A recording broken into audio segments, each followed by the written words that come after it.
तो बच्चों, आप लोगों के क्लास 10 बोर्ड के एग्जाम जो है वो आने वाले हैं। आप लोग तैयारियों में लगे हुए हैं, लेकिन आप लोगों को ये बात भी समझनी है कि हर सब्जेक्ट के पेपर को अटेम्प्ट करने की अपनी एक स्ट्रेटेजी होती है, ताकि आपका पेपर टाइम पे कंप्लीट हो। हर पेपर में कुछ डूज एंड डोंट्स होते हैं, ताकि आपके नंबर जो हैं वो फालतू की जगह पर ना कटें। और सबसे बड़ी बात, ऐसी सिचुएशन ना आए कि आपको घर पे आके बोलना पड़े कि पेपर आते हुए भी छूट गया, मैं तो इतना नंबर का जो क्वेश्चन था ये अटेम्प्ट कर लेता, लेकिन टाइम ही नहीं था। ऐसी सिचुएशन आनी ही नहीं चाहिए। अगर पेपर 3 घंटे का है तो फिर वो 3 घंटे में पूरा होना चाहिए, राइट। अगर आपको पूरा पेपर आता है तो सबसे बड़ी प्रॉब्लम यही है कि आते हुए पेपर छूट जाता है, तो ऐसी सिचुएशन ना आए। कुछ ऐसी बातों का ध्यान जो आपको रखना है, कॉमन है सारे सब्जेक्ट के लिए, कुछ बातें सब्जेक्ट के स्पेसिफिक होती है। तो मैं इसी तरीके से वीडियोस लेके आता रहूंगा, ताकि आपको हर सब्जेक्ट के लिए एक स्ट्रेटेजी मिलती रहे। आज के इस वीडियो में हम बात करने वाले हैं how to attempt board exam paper. और किसकी बात करेंगे? क्लास 10th में हम मैथमेटिक्स सब्जेक्ट की, कि भाई मैथ्स का जो पेपर है वो देखते अपने को सबसे पहले क्या करना है, कैसे अटेम्प्ट करना है, ताकि आपके जो नंबर है वो मैक्सिमम आए और ऐसी सिचुएशन ना आए कि पेपर आपका छूट जाए। तो हम स्ट्रेटेजी की बात करने हैं, कुछ मैं इंपॉर्टेंट पॉइंट्स बताऊंगा जो आपको ध्यान रखने हैं पेपर को अटेम्प्ट करते वक्त, पेपर को पढ़ते वक्त और लिखते वक्त। ठीक है, कुछ कॉमन मिस्टेक्स है जिनको आपको अवॉइड करना है, ताकि आप मैक्सिमम मार्क्स इंश्योर कर पाए। और सबसे बड़ी बात, आप पैनिक ना हो एग्जाम के अंदर। तो सबसे पहले अगर मैं आपको बात करवाऊं तो सबसे पहली बात क्या है बच्चों? Attempt the section carrying more marks first. आपने बोला जिनका वेटेज ज्यादा है उनको पहले अटेम्प्ट करिए सर। आपने बोला मोर वेटेज का मतलब क्या है? यहाँ पर मोर वेट का सिंपल सा मतलब है कि जिसके मार्क्स ज्यादा हैं, जिस सेक्शन के, जैसे सेक्शन सी है, सेक्शन डी है, 5-5 नंबर वाले क्वेश्चन है, तो उनको पहले अटेम्प्ट करना। उसका कारण क्या है समझा देता हूं। ये मैं इंग्लिश के पेपर में भी कॉमन बात बोलूंगा, सुन लो। कई दफा क्या होता है कि आपके जो 1 या 2 नंबर वाले क्वेश्चंस होते हैं, आप उनको अटेम्प्ट करने लग जाते हो कॉन्फिडेंस बूस्ट करने के लिए, है ना, कि कॉन्फिडेंस आ जाए। सही बात है, लेकिन प्रॉब्लम ये है कि कई दफा 1 या 2 नंबर वाले क्वेश्चंस के अंदर, क्योंकि आपके पास शुरुआत में बहुत ज्यादा टाइम होता है, तो आपको जितना लिखना नहीं होता उससे ज्यादा आप लिख के आते हो और आप अपना समय बर्बाद करते हो। सबसे बड़ी प्रॉब्लम ये है कि अगर उस चक्कर में 5 नंबर का कोई क्वेश्चन छूट गया तो आपके लिए तो 1 क्वेश्चन छूटा, लेकिन मार्क्स आपके 5 चले जाते हैं। इनको अटेम्प्ट करने के चक्कर में अगर 2-2 नंबर के क्वेश्चन भी छूटते हैं तो आपको उतना लॉस नहीं होगा जितना इसके 2 क्वेश्चन छूटने पर होगा, राइट। तो आप ध्यान रखें, पेपर को हमेशा उल्टा अटेम्प्ट करें। मैथमेटिक्स की बात कर रहा हूं, इसको हर सब्जेक्ट में अप्लाई मत करना। हर सब्जेक्ट की स्ट्रेटेजी अलग है। मैथ्स के अंदर हो, और सबसे इंपॉर्टेंट अगर आप क्लास 11-12 में होते तो मैं फिजिक्स के लिए भी यही बात बोलता। फिजिक्स में भी यही प्रॉब्लम होती है स्टार्टिंग के क्वेश्चंस में, क्योंकि कंसेप्चुअल क्वेश्चंस होते हैं। ठीक है, आपसे जितना पूछा नहीं जाता आप उससे ज्यादा लिख के आते हो, गलती कभी मत करना। मैथमेटिक्स में जिस सेक्शन के मार्क्स सबसे ज्यादा उसको अटेम्प्ट करो। अगर उसमें से मान लो 4 में से 3 क्वेश्चन आए, 1 नहीं भी आया, तो एटलीस्ट आपने आता हुआ पेपर तो अटेम्प्ट कर लिया ना। सेकेंड राउंड के अंदर आपको दिक्कत आएगी तो सेकेंड राउंड में आप उन क्वेश्चंस को दोबारा अटेम्प्ट कर सकते हो, लेकिन पहले राउंड में हमें वही क्वेश्चंस अटेम्प्ट करने हैं जो हमें अच्छे से आते हैं। आई होप समझ में आई होगी। दूसरी बात, use tick, circle and cross method. इस मेथड को मैंने बहुत ज्यादा प्रमोट किया है, पहले एमसीक्यू वाले वीडियो के अंदर भी, मैथ्स वाले वीडियो में भी, यहाँ पर भी बता रहा हूँ। टिक का मतलब आप सबसे पहले क्वेश्चन को देख लें कि क्या ये हाथों हाथ हो जाएगा, क्या देखते ही समझ में आ गया, वो टिक की कैटेगरी में आता है। अगर कोई क्वेश्चन ऐसा है कि देखते ही समझ में आ गया, स्ट्रेटेजी क्रैक हो गई, वेट मत करो कि मैं उसको आके करूंगा, उसको हाथों हाथ सॉल्व कर दो। दूसरा, फिर मान लो क्वेश्चन पढ़ के ऐसा लगा कि हो तो जाएगा लेकिन समय लेगा, या मुझे कुछ स्टेप्स तो समझ में आ रही बट इसके बाद ये सवाल अटक सकता है, कर लूंगा बट समय लेगा, उसको अभी नहीं करना, उसके ऊपर सर्कल लगा दें। पहले आपकी प्रायोरिटी होनी चाहिए टिक वाले क्वेश्चंस, यानी कि जो देखते ही समझ में आ गए। जब मैंने 12th बोर्ड का एग्जाम दिया था, 100 नंबर का पेपर हुआ करता था हमारे टाइम पर, मुझे पहले राउंड में सिर्फ 32 नंबर के क्वेश्चन आए थे। 32 नंबर के क्वेश्चन टिक की कैटेगरी में थे, जो आते ही मैंने सॉल्व कर दिए।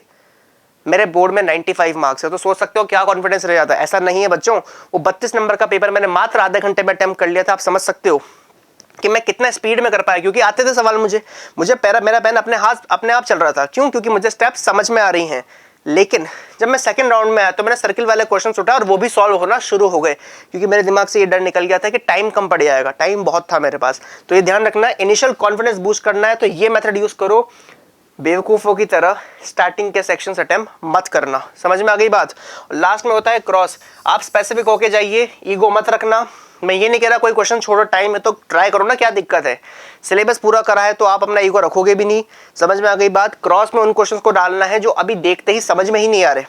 समझ रहे हो? आपको पता ही नहीं चल रहा कैसे क्रैक करना है। उन क्वेश्चंस पे टाइम वेस्ट बिल्कुल नहीं करना। क्रॉस लगाओ, उनके लिए या तो एम्पल स्पेस छोड़ दो, कोई दिक्कत वाली बात नहीं होती। बोर्ड का टीचर भी लास्ट तक कॉपी में जाता है। आप पीटीओ वगैरह लिख के आ जाओ पेंसिल से, लेकिन ठीक है। लेकिन आप उसके लिए स्पेस, भाई होता है ना सेक्शन सी में मान लो से 4 क्वेश्चन है, 2 आ गए आप तो ज्ञान देके चले जाओगे, बाकी 2 क्वेश्चन नहीं है, उनके स्पेस छोड़ दो। तुम्हें पता है सेक्शन सी का एक क्वेश्चन 1.5-2 पेज जितना भी लेगा, इतना तो समझ में आता ही है।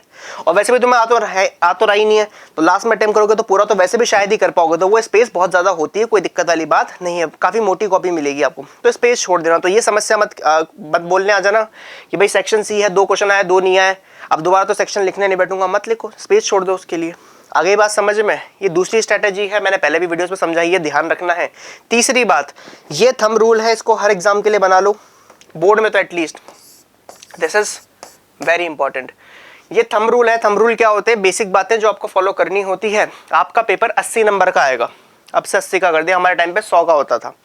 100 नंबर के पेपर में हमारे ये थंब रूल नहीं चलता था, ठीक है। 80 नंबर के पेपर में थंब रूल परफेक्टली काम करता है।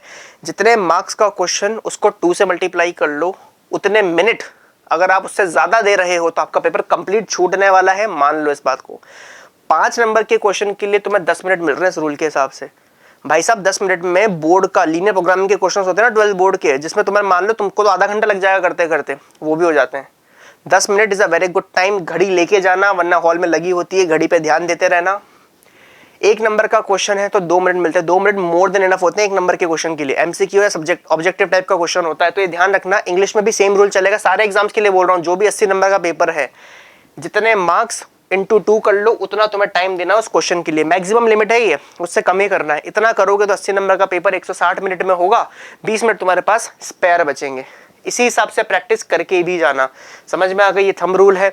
इसके बाद अगली स्ट्रेटेजी क्या है? Don't do unnecessary cutting. ये मैं कहता हूं भैया, मैं बोर्ड की कॉपी भी बहुत ज्यादा मैंने चेक करी है, ऑफिशियल बोर्ड की बात नहीं कर रहा हूं, मैं बोर्ड का ही टीचर हूं, ठीक है। पिछले 5 या 6 साल से हम जो टेस्ट लेते हैं बोर्ड पैटर्न के ऊपर, मैं स्ट्रिक्टली जो भी मार्किंग करता हूं, मुझे एक सबसे बड़ी दिक्कत ये लगती है, तुम भाई साहब इतना काटते हो क्वेश्चन को। और भाई हमने कटाया है, जब मैं तैयारी करता था तो हमारे टीचर भी 2 नंबर के क्वेश्चन में आधा नंबर काटते थे, सिर्फ ओवर राइटिंग या कटिंग का। अगर तुमने इतना भी कर दिया ना कि ax + b इक्वल्स टू मान लो 8 था, यहाँ पर a की जगह ऐसा y आने वाला था, ये ऐसा कर दिया, जब तुमने y ऐसे लिख दिया, यस b को ऐसे कर दिया तुमने 2 बार, इसको ऐसा गोला बना के सर -½ करते थे सीधा। 2 नंबर के क्वेश्चन में, 4 नंबर के क्वेश्चन में 1 नंबर जाता था, ये कंडीशन थी। इस अवस्था में हमने प्रैक्टिस करी है। कटिंग में बिल्कुल नहीं करता हूं, इसलिए कह रहा हूं अननेसेसरी जो कटिंग है मत करो, और ओवर राइटिंग मत करना। कॉपी को क्लीन रखना। तुम्हें लगता है बहुत ज्यादा ही कचरा हो गया, सवाल को काट के दोबारा स्टार्ट कर दो, वो चलेगा, ठीक है। कभी भी अननेसेसरी कटिंग अपने को नहीं करनी है, ये बात ध्यान रखनी है। इस चीज को तो बिल्कुल नोट कर लो, ठीक है। समझ में आ गई बात? बिल्कुल समझ में आ गई सर, ठीक है। अगला पॉइंट क्या है बच्चों? अगला पॉइंट बहुत इंपॉर्टेंट है। Use pencil for all figures and drawing graphs. Sir हम तो वैसे भी करते हैं, नहीं करते हो। मैंने टेस्टों में भी देखा है, बहुत सारे बच्चे पेंसिल ले जाना ही भूल जाते हैं। ग्राफ बनाते वक्त पेन से ही ग्राफ बना दिया, क्योंकि रनिंग हाथ होता है ना, कि रनिंग में मैंने बना दिया पेन से, या आपने उसमें ग्राफ तो पेंसिल से बना दिया, उसकी जो आपने मार्किंग है, जैसे इसको अपन बोलते हैं ना लेमिनेशन हो गया, या फिर ABCD जो भी लिखना होता है, वो आपने वो पेन से कर दिया। मत करना। ग्राफ का मतलब है ये पूरा पेंसिल से, फिगर का मतलब है पूरा पेंसिल से। कोई भी चीज पेन से नहीं बनेगी, ये ध्यान रखेंगे। ग्राफ लिखने के बाद उस पर स्केल लिखना है, ये भी इंपॉर्टेंट है। तो जब भी आप ग्राफ लिखोगे आप हमेशा पेंसिल का इस्तेमाल करोगे, ठीक है। तो पेंसिल इज मस्ट।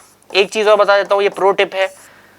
आप HB पेंसिल यूज करते हो, शार्प होने वाली, को फिगर के लिए तो ठीक मानता हूं मैं, लेकिन उस पेंसिल का ज्यादा उपयोग नहीं है, वो कंपास में लगाने के लायक यूज करा करो। आप वो जो निप वाली पेंसिल आती है ना, पेन पेंसिल या तो मैकेनिकल पेंसिल जो होती है, वो यूज करो। 0.5 0.7 तुम्हारी इच्छा है, वो शार्प होती है, क्रिस्प होती है, ग्राफ पे मार्क करने में आसानी होती है। उसकी निप क्योंकि पतली होती है, 0.5 होती है, तो आपके ग्राफ में वो आपको एक्यूरेट ग्राफ देगी। आपकी जो पेंसिल होती है वो काफी मोटी होती है, शार्प करने वाली। फिगर में भी आपको काफी क्रिस्प फिगर मिलेगा। आप चाहो तो हल्का फिगर पहले पेंसिल से बना के और फिर इससे डार्क कर दो, वो बहुत अच्छा लगता है, मिटरता भी नहीं है। तो आप जो पेंसिल यूज कर रहे हो, 2 पेंसिल लेके जाएं। HB अलग यूज कर रहे हो, पेन वाली जो पेंसिल है वो अलग यूज करें, ताकि आपको फायदा मिले, आपका फिगर बिल्कुल बना रहे। समझ में आ गई बात? सर बिल्कुल आ गई। नेक्स्ट बात क्या है? नेक्स्ट इंपॉर्टेंट चीज है, please right scale on the top of the graph. ये तो भाई साहब मैं कहता कहता थक गया बच्चों से। बच्चों ने मेरे टेस्टों में बहुत नंबर कटा इस चीज के लिए। स्केल कैसा लिखा जाता है सर? आपने लिखा ग्राफ, जैसे आपके मान लो ग्राफ है, पहली बात तो स्केल की लोकेशन क्या होगी? ये ग्राफ पेपर है, ग्राफ बन गया, तो इस पोर्शन पे स्केल आता है, टॉप राइट कॉर्नर की तरफ। यहाँ पर स्केल लिखोगे। स्केल में क्या लिखते हो कि आपने एक्स एक्सिस पे क्या लिया है, ऑन एक्स एक्सिस क्या स्केल है, ऑन वाई एक्सिस अगर अलग अलग लिया है तो अलग अलग ही होता है हर बार। जैसे मान लो एक्स एक्सिस पे 1 सेंटीमीटर आपने लिया है, इसको 1 यूनिट भी लिखा जा सकता है। सर 1 सेंटीमीटर क्या होता है बताऊंगा अभी। मान लो आपने लिया है 1 सेंटीमीटर 10 रुपए, तो यहाँ पर 10 रुपए आएगा बच्चों, यूनिट लगा के आना। और मान लो आपने लिखा है 1 सेंटीमीटर इक्वल्स टू 5 मीटर, मान लो 10 रुपए का 1 मीटर कपड़ा है या जो भी चीज़ है, तो आपने लिया है कि वाई एक्सिस पे मीटर को रिप्रेजेंट करा है। मतलब समझ रहे हो इस बात का। अगर ये आपका ग्राफ है तो जो ब्लॉक होते हैं ना आपके ग्रीन वाले, ये 1/1 सेंटीमीटर के ब्लॉक होते हैं, इसको 1 यूनिट भी लिखती है बहुत सारी बुक्स। तो ये 1 सेंटीमीटर तुमने कितना लिया है सर? 10 रुपए का लिया है। ये 1 सेंटीमीटर आपने कितने का लिया है? सर हमने ये लिया है 10 रुपए का। तो 1 सेंटीमीटर, यहाँ का 1 सेंटीमीटर कितने रुपए का लिया है? आपने कहा 5 मीटर का। तो ये 1/1 सेंटीमीटर के ब्लॉक होते हैं, तो स्केल लिख के आना। स्केल लिख भी आते हो तो ये गलती करके आते हो, यहाँ 1 यूनिट या 1 सेंटीमीटर दोनों चलेगा, कोई प्रॉब्लम वाली बात नहीं है कि भाई ग्राफ का 1 यूनिट आपने कितना लिया है। सर 10 लिया है तो 10 रुपए है, यहाँ पर आपने रुपीज लगा रखा है। मान लो लेंथ ऑफ क्लोथ है, मान लो 5 मीटर, ये डिस्टेंस मूव्ड हो गया, कुछ भी हो सकता है, यूनिट लगाना। आपने बोला कि सर यहाँ पर 1 सेंटीमीटर का मतलब है 15 बंदे, तो आप लिखना 1 सेंटीमीटर टू 15 पीपल। अगर आप लोग नंबर ऑफ बसेस बना रहे हो आप टाइम के हिसाब से कि 1 महीने में कितनी बसें बनी, तो 1 सेंटीमीटर 1 महीने का लिया, 1 सेंटीमीटर 5 महीने का लिया, तो 5 महीने 5 मंथ लिख के आना यूनिट्स, उसके बिना नंबर नहीं मिलेंगे। मैं तो काटता हूँ, अगर ग्राफ 3 नंबर का तो 1 नंबर आपका पूरा का पूरा स्केल की वजह से कट जाएगा, ये ध्यान रखना। मैं फिर बोल रहा हूँ मार्किंग प्रॉपर करना, ओरिजिन का ओ लिखना, एक्स का एक्स, अगर आपका ग्राफ नेगेटिव में भी जाता है तो एक्स डैश लगा के आना, वाई में जाता है तो वाई डैश, नहीं भी जाता तो भी लगाना है। कहाँ पर लगाना है सर? ये तो आपको बनाना ही पड़ेगा, तो यहाँ पर एक्स डैश और वाई डैश लिख के आना। ये वाई है और ये एक्स है। ग्राफ की मार्किंग प्रॉपर होगी, ओरिजिन का ओ हमेशा मिलेगा, ओरिजिन का ओ हमेशा लिख के आना है। पॉइंट्स पूरे प्रॉपर मार्क करने हैं, हर पॉइंट की कोऑर्डिनेट। जैसे मान लो यहाँ पर कोई पॉइंट ए है तो कचरा मत करना, यहाँ पर अगर कोई ए कॉमा बी है तो वो लिख के आना है। चाहो तो आप पहले लाइन वाइन सब बना लो, उसके बाद लिख लो, ताकि जहाँ स्पेस हो वहाँ लिख पाओ, लेकिन लिखना है। तो एक ग्राफ वाली चीज फॉलो करना मैथमेटिक्स के अंदर बहुत ज्यादा इंपॉर्टेंट है, नंबर कटेंगे इस चीज के, ठीक है। उसके बाद इंपॉर्टेंट चीज है right the necessary identities and फॉर्मूले वेरेवर यू यूज देम। ये मैं बता देता हूँ, ये आप लोगों में से समझते भी होंगे। जैसे मान लो आपने कहीं पर ऐसे लिखा है, कोई चीज को आपने लिखा है यहाँ पर कि भाई ये तो x + y का होल स्क्वायर हो गया, तो आप लिखो यहाँ पर कि क्या लिखा है आपने। यहाँ पर मैंने खुली हुई फॉर्मेट का स्क्वायर बनाया है, स्क्वायर को ओपन नहीं करा है, ये भी समझना। हालांकि मैंने इस चीज के लिए इतना इंट्रिकेट डिटेल पे नंबर कटते हुए नहीं देखे कभी भी, है ना। हमने बोर्ड की कॉपी बहुत से बच्चों की मंगा के भी देखी है, जिसपे हमको डाउट होता है कि भाई नंबर कहाँ कटे, बट स्टिल बता रहा हूँ ये भी तरीका सही है। अगर आपने होल स्क्वायर खोला है तो आप होल स्क्वायर की आइडेंटिटी ऐसे लिखोगे। अगर आपने होल स्क्वायर को वापस से स्क्वायर बनाया है, खुला हुआ था, मान लो यहाँ a² + 2ab + b² था, आपने ऐसे लिखा है, तो लिखो यहाँ पर since a² + 2ab + b² equals to a + b का होल स्क्वायर। मतलब समझ रहे हो कि आप आइडेंटिटी राइट से लेफ्ट लगा रहे हो, लेफ्ट से राइट लगा रहे हो, यहाँ पर रीजन भी वैसा ही लिखा जाएगा। ये मत बोलना सर सेम ही तो आइडेंटिटी है। तुमने क्या किया है, तुमने होल स्क्वायर खोला है, तो फिर मैं उल्टा लिखता कि क्योंकि बच्चों a + b का होल स्क्वायर ये होता है, इसलिए हमने ऐसे खोला है यहाँ पर, लेकिन मैंने यहाँ पर होल स्क्वायर बनाया है तो मैंने उसी फॉर्मेट में लिखा। ये भी ध्यान रखना, अगर मैं a + b का होल क्यूब खोलता तो मैं a + b का होल क्यूब दिखाता, अगर खुले हुए क्यूब का मैं वापस a + b का होल क्यूब लिख रहा होता तो मैं उल्टा लिखता उसी चीज को। ये भी ध्यान रखेंगे, आइडेंटिटीज हर जगह लगानी है। ट्रिगोनोमेट्री में सबसे बड़ी गलतियां करते हो तुम, ठीक है। क्वेश्चन 3-4 नंबर का है तो बहुत ज्यादा डिटेल में आइडेंटिटी लिखने की जरूरत नहीं है, लेकिन क्वेश्चन 1 या 2 नंबर का डिपेंड ही उस आइडेंटिटी पे कर रहा है तो लिखोगे ना, नंबर किस बात के मिल रहे हैं फिर, ठीक है। ये ध्यान रखनी है अपने को चीज। नेक्स्ट पॉइंट की बात करनी है, try to answer in steps. ये एसएसटी में भी छाप लेना इसी चीज को। एसएसटी में तो पूरा पेपर तुम्हारा इसी के दम पे चलता है कि आप जो क्वेश्चन है वो स्टेप्स में लिखेंगे। अगर स्टेप मार्किंग के नंबर चाहिए तो स्टेप्स लिखो ना भाई। तुम सोचते हो पैराग्राफ में हम आंसर लिख के आ जाए फिर नंबर स्टेप मार्किंग के मिल जाए, नहीं मिलेंगे। तुम खुद दिमाग लगा के देख लो, मार्किंग स्कीम देख लेना बोर्ड की, क्वेश्चन पेपर आते हैं ना, बोर्ड रिलीज करता है अपनी मार्किंग स्कीम, जाके देख लो भाई। स्टेप मार्किंग तब मिलेगी ना जब स्टेप में आंसर होंगे तुम्हारे, और हर टीचर स्टेप मार्किंग करता भी नहीं, मैं तुम्हें भी बता दूं। ये कोई थंब रूल नहीं है, टीचर के ऊपर भी डिपेंड करता है नंबर कैसे दे रहे हो, आपने पेपर लिखा कैसे है। मान लो अगर आपके 4 पार्ट निकालने हैं मैथ्स में, तुमने 2 निकाल दिए, मिल जाएंगे 2 नंबर। ज्यादातर टीचर्स दे देंगे, लेकिन अगर तुमने कचरा बना के लिखा है, तुम कहीं पर सेपरेशन दे ही नहीं रहे हो, सबसे बड़ी दिक्कत तो तुम्हारे साथ यही है। पता है क्या, मैंने 4 पार्ट पूछे तो भाई तुम्हें इतना सा करने में पता नहीं क्या जोर आ रहा होता है कि भाई हाथ ही नहीं चलता। मान लो तुमने निकाला, अब तुमने कहीं पर निकाल दिया x = 5 आ गया इंटरमीडिएट, तो ये कर दो ना, बॉक्स में पैक कर दो, दिख गया कि एक आंसर निकाल दिया अपन ने। फिर कचरा आपने स्टार्ट किया, फिर लास्ट में y की वैल्यू 8 आ गई, तो बॉक्स में पैक करके ये कर दो, इससे दिख जाता है 2 लाइन से कि हाँ भाई आंसर आया। मैं भी लास्ट में एक चीज और लिखाऊंगा कि आंसर कंक्लूड करके आया करो। सबसे बड़ी दिक्कत ये, उसने पूछा है राम की एज निकालो, तुमने अपनी सुविधा के लिए राम की एज को x मान लिया, x पे आंसर छोड़ के आ गए कि टीचर देख लेगा। नहीं होता भाई, वर्ड्स में लिख के आओ, so the age of Ram is 5 years, फलाना ठिकाना जो भी है, कंक्लूजन होना चाहिए। वेरिएबल तो तुमने माने ना अपनी सुविधा के लिए, टीचर ने थोड़ी बोला था। उसने तो राम की एज मांगी थी, तुमने राम की एज को पहले x मान लिया। तो लास्ट में लिख के आओ, और अगर 5-6 चीजें पूछे कि ABC की वैल्यू निकालो, जहां जहां मिलती जा रही है लिखो, फिर लास्ट में एक लाइन और लिखो, hence according to the given situation x की वैल्यू 5, y की वैल्यू है, बॉक्स में क्लोज करके आओ। नहीं कर पाओगे तो इतना तो करो। अभी इंटरमीडिएट स्टेप्स है, अब 3 नंबर का क्वेश्चन है, तुमने पता नहीं कहां 5 निकाल के यूज भी कर लिया, बीच में मिक्सअप हो रखा है, पूरा पैराग्राफ की तरह लिखा हुआ है। इसके बाद 2 लाइन छोड़ के लिखो, नाउ फ्रॉम इक्वेशन 1 या putting x equals to 5 in that equation, तब y की वैल्यू निकालो। आई बात समझ में? ये गलती टेस्ट में भी बहुत से बच्चे करते हैं।